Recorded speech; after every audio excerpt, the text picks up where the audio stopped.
All right. Oh, okay. Thank you.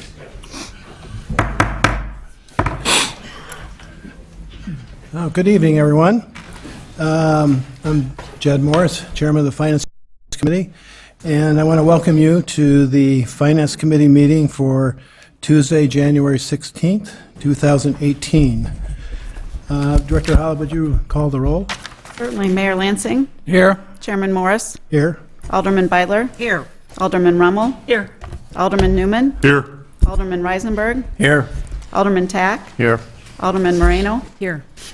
Alderman Bushman is absent. Mr. Chairman, you have a quorum. Thank you. Welcome to everyone. We are pleased to see residents come out for our Finance Committee meeting. We don't usually have quite as many, but we're happy to have you here. We continue to welcome our residents' input into our process into the city's financial affairs, so we certainly appreciate your attendance tonight. First, we'd like a motion to approve the minutes from the December 18th, 2017 meeting. So moved. Second. All those in favor? Aye. Those opposed? Motion passes. Thank you very much. The next item on the agenda is the item 3, which is contingency accounting procedures. This will be a continuing discussion from our December 18th meeting. At that meeting in December, we presented 4 recommendations. These recommendations relating to the lobbying expenditures that were charged to the general fund contingency accounts. Tonight, we intend to present our follow-up on the accounting recommendations from that December 18th meeting. Over the past 4 weeks, over the holidays, the city manager, Director Hollab, and I have met numerous times to plan the full implementation of the 4 recommendations that we had at December 18th.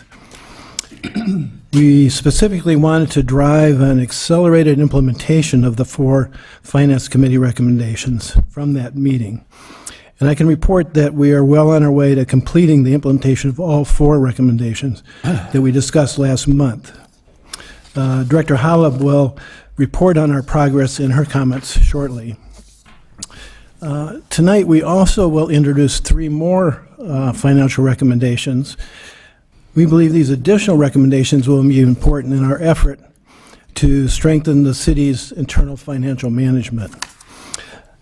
Before asking Director Hollab to come up to present the discussion for item 3, I wanted to highlight one of the new recommendations that we have. You may remember, the committee members may remember, at the end of last year, the City Council approved the acquisition and implementation of a new enterprise purchasing and accounting system. The implementation of the new BS&A purchasing accounting software began last week.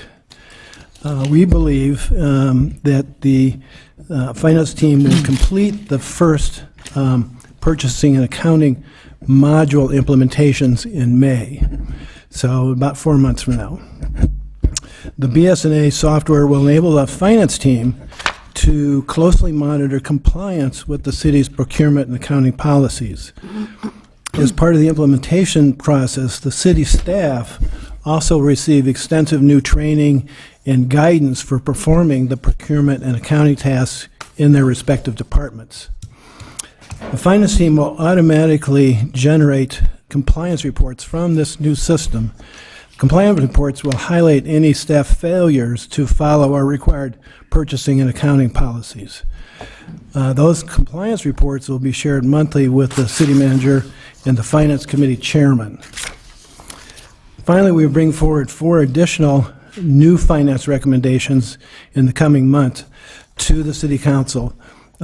These 4 recommendations, new recommendations, were developed with further input from the various aldermen. And I think they're very helpful, so we'll be seeing those coming up. But now I'd like to invite Director Hollab to come forward and discuss what we've done to date in terms of implementation of the 4 recommendations from December 18th.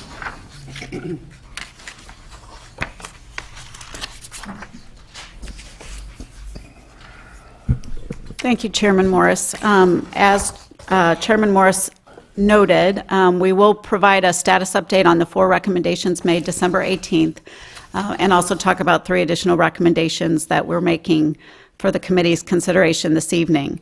Included in the committee's packet on page 5 was a memo summarizing these recommendations and providing current status updates of those. The first recommendation presented on December 18th related to the distribution of the monthly contingency report. And the recommendation was that the City Council Finance Committee Chair would also, in addition to the city manager, receive that monthly report. That has been completed, and that monthly contingency report, both for November and December, has been distributed to both the city manager and the finance chairman. So we're considering that one to be complete. The next recommendation was to re-educate operating departments on the contingency account administration procedures and the necessity to seek approval via the contingency request form prior to incurring the expense. We have included in the committee's packet a redlined proposed revisions to the contingency account administration procedures. Those reflect both the first and second recommendation, as well as additional input received from the committee at the December 18th meeting. So if we can get some committee input today on whether or not those changes are acceptable, we would finalize that new document and include that in the education and meetings to be held with the operating departments. The third recommendation related to third-party payments, a recommendation that the city adopt a policy whereby any third-party payments made through an intermediary receive city council approval and acknowledgement. So in addition to the red line contingency account procedures in your packet, we also have the full administrative directive on the purchasing policy for the city. And within that document, we've recommended some additional changes, including a definition of third-party payee and a specific provision related to third-party payments. So that is also for your consideration and discussion this evening to see if that language is acceptable or whether the committee would like to see changes to that language. The fourth recommendation related to the fiscal audit for fiscal year 2018 for the city, and a recommendation that the City Council Finance Committee request that the Audit Committee include this item in the audit engagement letter and request a specific reporting at the October 2018 Audit Committee meeting related to the contingency account procedures and expenditures going through the contingency accounts. So as a status update for that, the Finance Committee Chairman Morris did meet with the Audit Committee Chairman on January 3rd, and the letter sent to the Audit Committee Chairman confirming that discussion was also included in your packet. So both the Finance Chairman and myself have had conversations with the Audit Committee Chair and plan to include that and incorporate that into the April 2018 Audit Committee meeting. The Audit Committee does meet this week on January 18th, so we'll provide the Audit Committee, both Chairman Morris and myself, a full briefing on all of these recommendations, but specific to this fourth recommendation related to the audit. The 3 additional recommendations, as Chairman Morris has already outlined, is one related to the ERP implementation and the reporting, additional reporting and procedures that will be available to us with the new software. So that is recommendation number 5.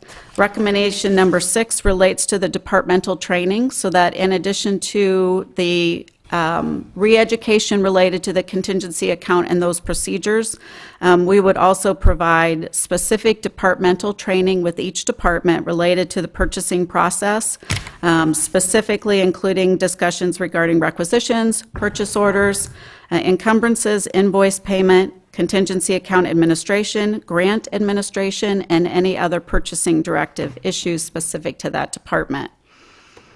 And finally, the 7th recommendation relates to goal setting. As part of the budget, each department provides the City Council and Finance Committee specific goals and objectives for the coming fiscal year, and those are incorporated into the budget document.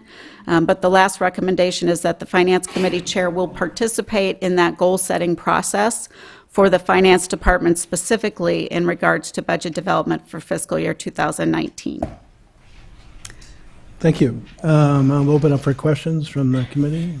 Alderman Moreno? Thank you, Chairman Morris. So, Elizabeth, with the ERP system implementation, can we set up alerts so that when a payment starts in a month and it continues for a second month, or it has a sequence, a new sequencing to it, can an alert be set up that says, hey, check this out, confirm this, is this indeed intended? Or are there other alerting methodologies that we could apply in the ERP system just to flag something that's new, so that both you, the city manager, and the finance chair can review those new sequences? We don't know specifically all the features and functions that will be available in BSNA, so I'm not sure about the specific alerts. But one thing we would plan on doing is monthly payments would not be entered individually each month. Instead, that amount for the entire fiscal year would be created with a single requisition and purchase order, so that there is an understanding and expectation of what the total annual outlay is going to be, so that we ensure that expenditures over $20,000 would be approved. The other specific item, what we cannot do in our software right now, is put in the actual invoice date.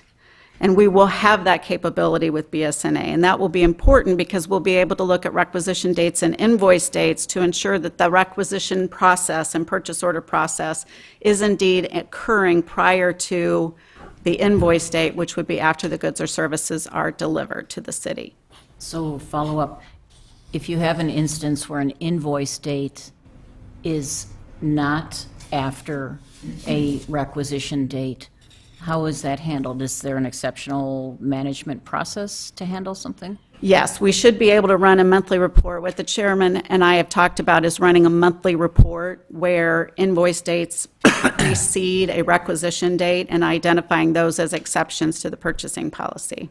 So with the new ERP system, what's you may have told us this before, I apologize if I'm making you repeat, but what's your anticipation to really get it up and running?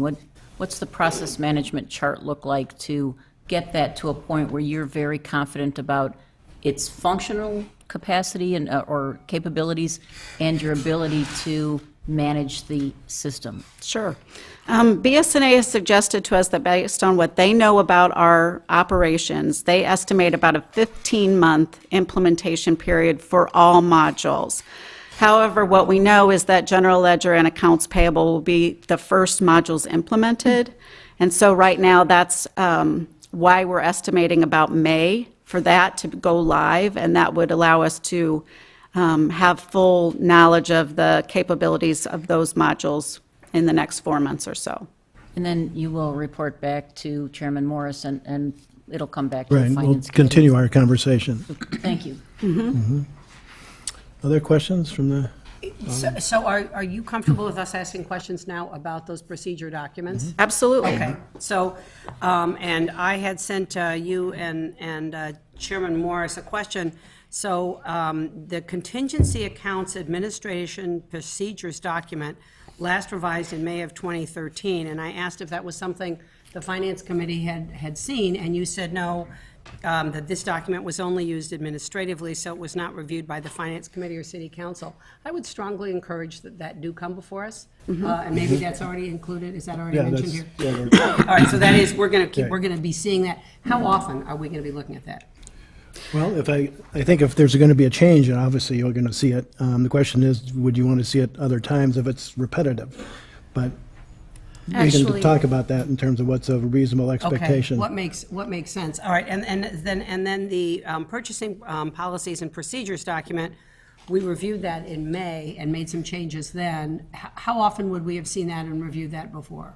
How Not regularly would that come before Right, us? not annually, but only when there's changes to the purchasing directive. So when there were proposed revisions, it would come to the Finance Committee for review. Okay, and the proposed revisions would generally come from you, Elizabeth, or would they come from one of us, or where would they come from, or staff? They other can come staff? from anyone, but I would just note that in fiscal year 17, we actually had a multi-department committee that did a comprehensive review of the purchasing policies and So that was more of that would not be done typically annually, but maybe every 5 years or so.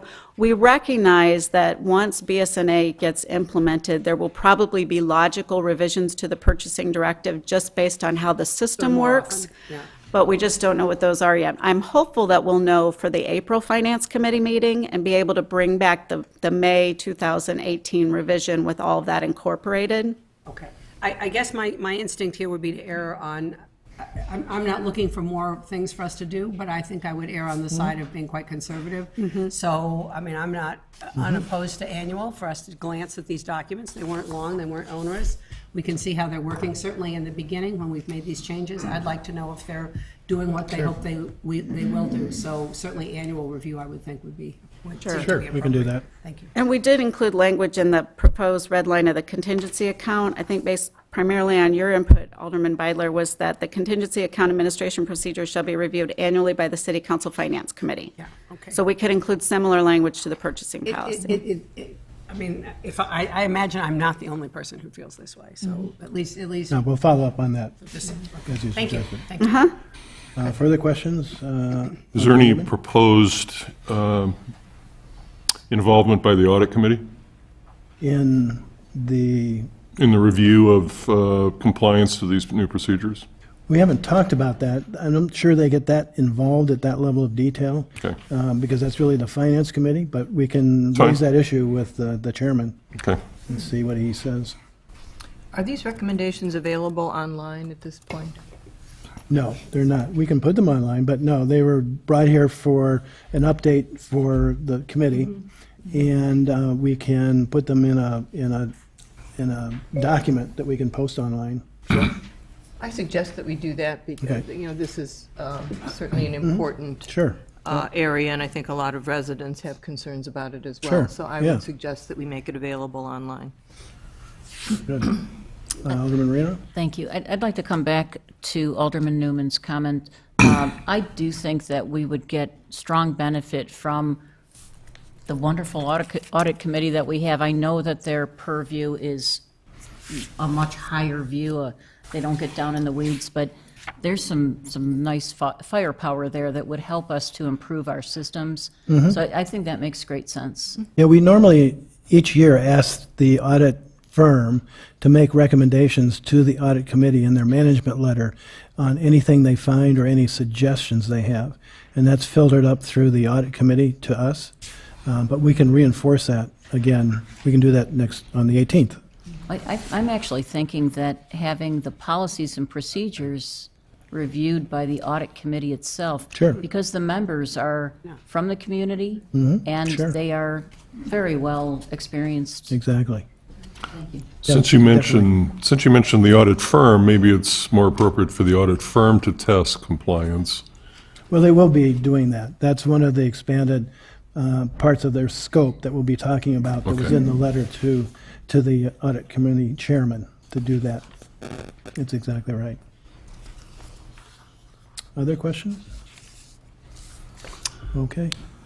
Thank you. We'll move on to item 4. Okay, so so the language of both documents are okay, the changes? I and think the so. If you third-party have second payment thoughts, send me an email, but we'll Okay. proceed on the basis that what's here is acceptable.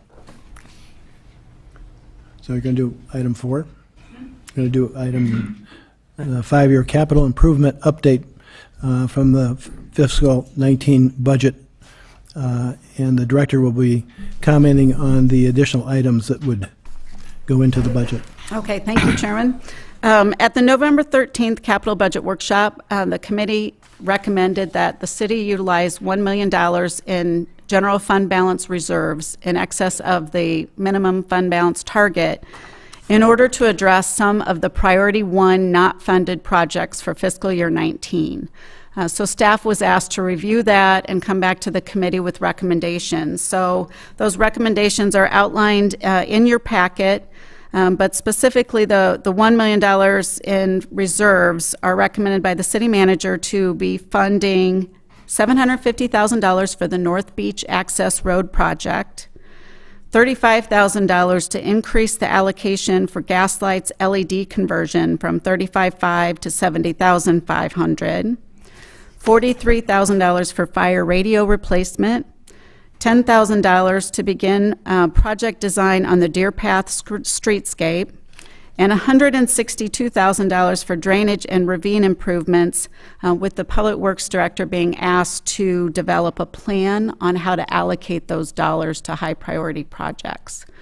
So that is the recommendation for consideration by the committee on that $1 million. I have a couple of comments. For the city manager, I don't know if you can comment in detail about the LED replacement in terms of where those lights are likely to go with this allocation of funding.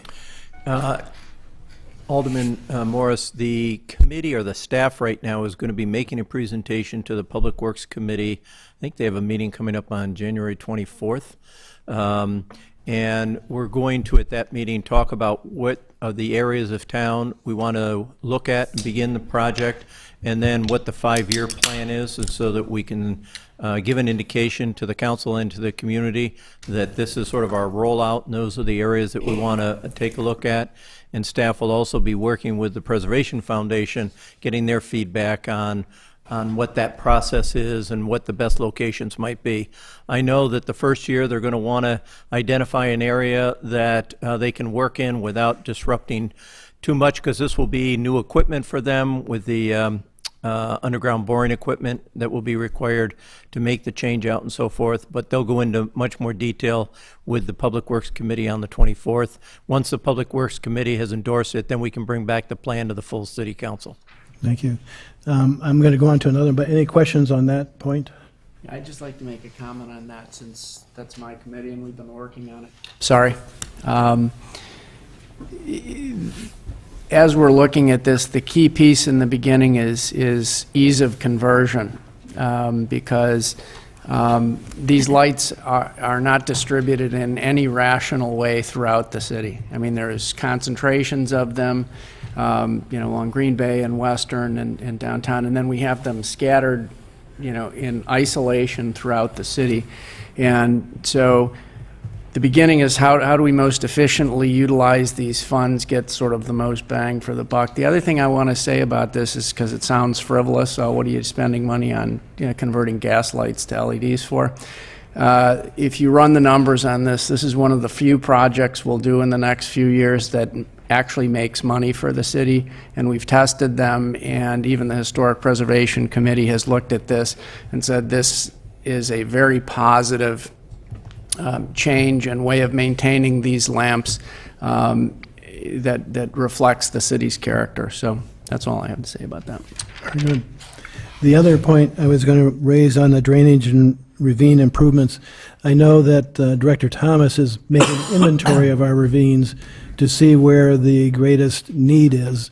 So this is not intended to fix all the ravines, but to respond to some serious erosion in the ravine structures, and he's done that. He's in the midst, I think, of doing the inventories. Would that be correct? That is correct. And again, they'll be making a fuller report to the Public Works Committee. It probably won't surprise you that we have more needs than we have money. I wish $162,000 would fix all the ravines, but it's just going to, quite frankly, scratch the surface. And one of the things that the staff is undertaking right now is a prioritization of the problems. We've gone through each of the ravines, we've identified what the concerns are, but we have to look at which of those most immediate concerns, and if we don't address them right away, then we potentially have road failures or other things, much like we're experiencing on the North Beach Access Road right now. So our hope is that we're going to be able to do that, but as the Public Works Committee knows, we got a lot of other needs, like smoke testing and some other things that were identified in the recent public meeting. And so it's going to be a question of how best to allocate that $162,000 to meet the needs that we've identified over the past 6 months. Very good. Any questions on that? Yes, Bob, while we're on that subject, the Civic Beautification Committee met today and discussed this, and I think, I'm sure we're going to want a longer time to talk about ravines at some other meeting. We have an extraordinarily full agenda, I know, tonight. But of the, I believe it's 20 ravines in town, they're being rated on a 1 to 5, 1 being the neediest and 5 being in pretty good shape. But a number of those are on private property, is that correct? That is correct. So that being the case, I'm assuming that this 162,000 will go to ravines that are that are publicly owned or managed, or is that not necessarily true, or? No, it is true, and one of the steps that the staff is currently undertaking, and we're actually meeting with the city attorney tomorrow, is that we want to verify with 100% certainty as to who owns what. Because a lot of this is simply, we were told that this is public or this is private. But our efforts, at least initially, are going to be on only public property and not on private property. But that's why we have to do a better job of identifying where those lines are and what we have rights to go in and fix and what we don't have rights to go in and fix. But I'm assuming, and again, I don't want to belabor this, but I am, as someone who lives on a ravine, this is very much on my mind. And most people who live on ravines, like my family, share it with somebody else. I mean, we don't own the. Yeah, the vast obviously. majority. Yeah, Vast so mostly majority is these are privately owned. joint. But I have to be honest with you, if my ravine, and I know that all of them have been looked at, not just the ones that are owned by the city, presumed to be owned by the city, but if I've got a ravine with some problems in it, high priority problems, I'm hoping that we will, as expeditiously as possible, reach out to whatever neighbors abut those problems and say, look, can you guys get together and figure out what to do here? You know, we've got some recommendations, but we don't have city funding to come in and do your property. So part of what you do have is some expertise and now knowledge that I don't have, and it'll be very helpful to me. Then we can work as a neighborhood to figure out how to meet those needs. But And that is part of this plan I know. that staff is putting together, and we recognize that it's not just the city's responsibility. We're going to engage, I think, Lake Forest Open Lands to help get the word out, garden clubs, whatever the clubs case have a might lot, be. yeah. We have a pretty good record of whose property are affected by these ravines, and we want to make sure that we are able to target those properties and give them the best information possible. good. Look forward to hearing from you. Very good. Or maybe I don't. All right, thank you. No other questions. We'll go on to other business. In that section of the agenda, there are 3 items. The first is the December 2010 flash report, which shows the financial situation from the prior month. Any questions on that? No? Item 2 is the core elective service analysis that the staff has been doing and has been actually posted out on the website. Any questions or comments on what Mike Strong's been doing? I would Alderman just Marino? say that was a lot of homework for city council Yes. this past Alderman fall. Marino? or- On the flash report, I'm sorry, to back you up, the percentages are significantly, and revenue are significantly above where I would expect we'd be at this point in the year. Maybe, Elizabeth, if you can comment to I guess I'll say receipts versus expenditures. It just looked to me like we were at a faster point on revenue than I would have expected by December. Well, if you're looking at page 51 of the packet, Thank you. so what we do is we show each fund current year received compared to the 3-year average for the 3 prior years to kind of get, because you're right, the timing of revenues in each fund is somewhat different. So general fund, for example, is 85% received at this point compared to 83% in the 3 years prior. So what we try to do is identify the funds that have significant deviations between the current year and the 3-year average. And some of those pop out pretty easily, like miscellaneous other funds is 236% compared to a 3-year average of 49%. And that was specifically related to the payment in lieu being received from Focus, $650,000 in the Affordable Housing Trust Fund that was not budgeted revenue. And then also development impact fees received at the Park and Public Land Fund well beyond the budget amount. So that was one that was pretty significant and kind of weighted the overall total a little higher than the 3-year average. But if there's any other specific fund, I'd be happy to try to address that. So I guess my follow-on there is, expenses current year tracking to 3-year average, that looks reasonable. Should we be expecting that revenues slow in the next, over the course of the next 4 months to the point where expenses catch up and? Yeah, I wouldn't expect that to change. I would expect that deviation to stay, so primarily because of those two revenue sources. That's about $1 million that wasn't budgeted. Got it. So, Thank you. you're welcome. Very good. Questions? And then the third item is the draft information technology 5-year capital improvement program, which is there to keep the hardware and software current with technology. Any questions on that? If not, that concludes this. We now move to Section 6, which is the opportunity for public to address comments to our committee. If there are comments, we would allow 3 minutes per person, but I'll look about the room and see if anybody would like to come up. Yes, ma'am. Never mind. Okay. Yeah, I think there's a number of people here that want to make comments, but let's do that in full council session. Yeah, that'd be great. Yeah. Perfect, thank you. Okay, that being all, yes, ma'am?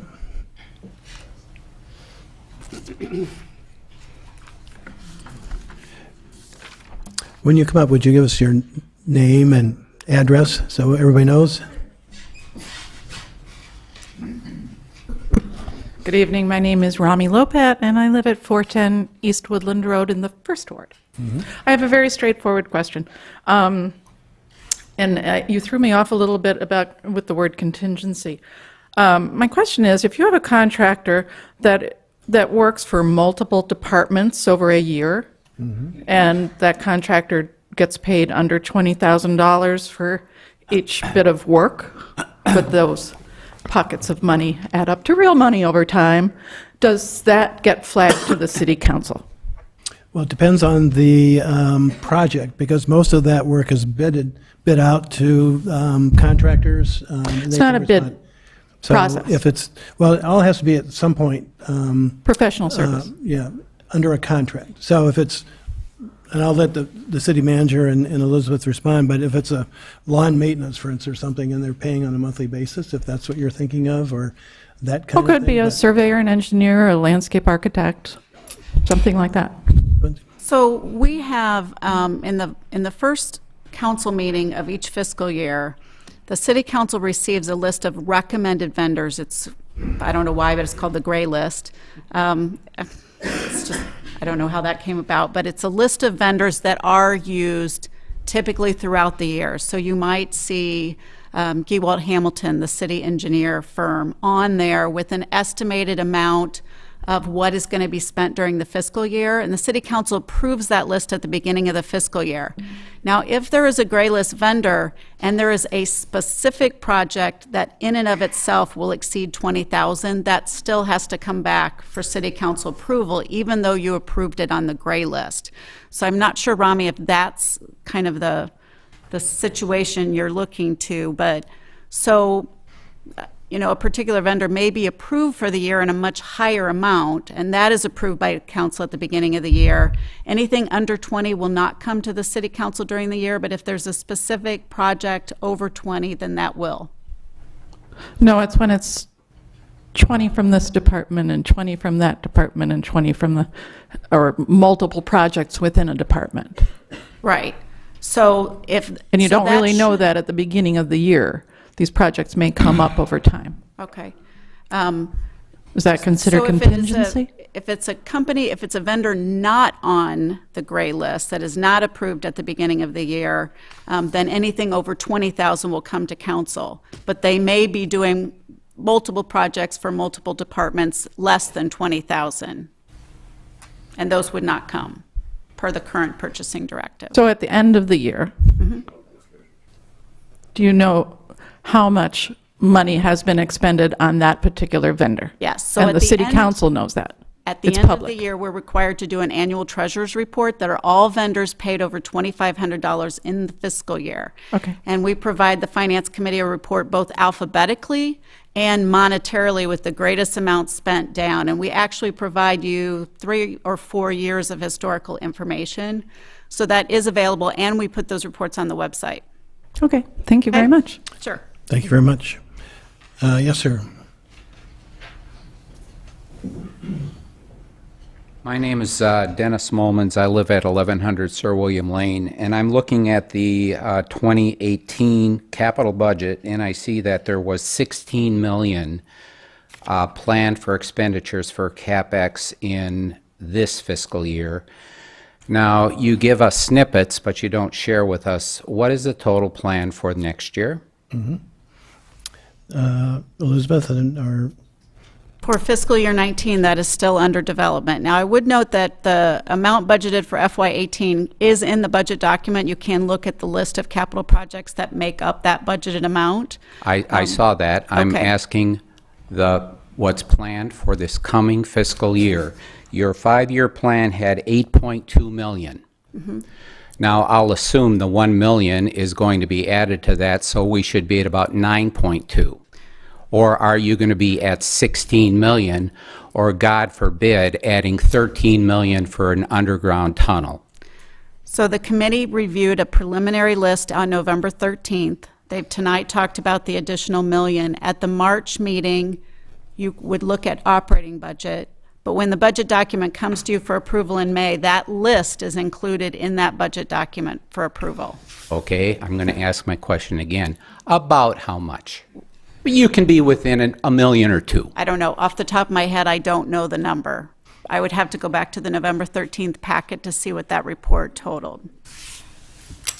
Okay. well, I'll send you an email. If you give me your email address when you Sure. leave, I'll send you. send me an email. Sure. Okay. Thank you very much. I think that brings us to the conclusion. I'd ask for a motion to adjourn. So moved. Second? Second. All those in favor? Aye. All those opposed? Not hearing any? Meeting is adjourned. We can move on to the city council meeting.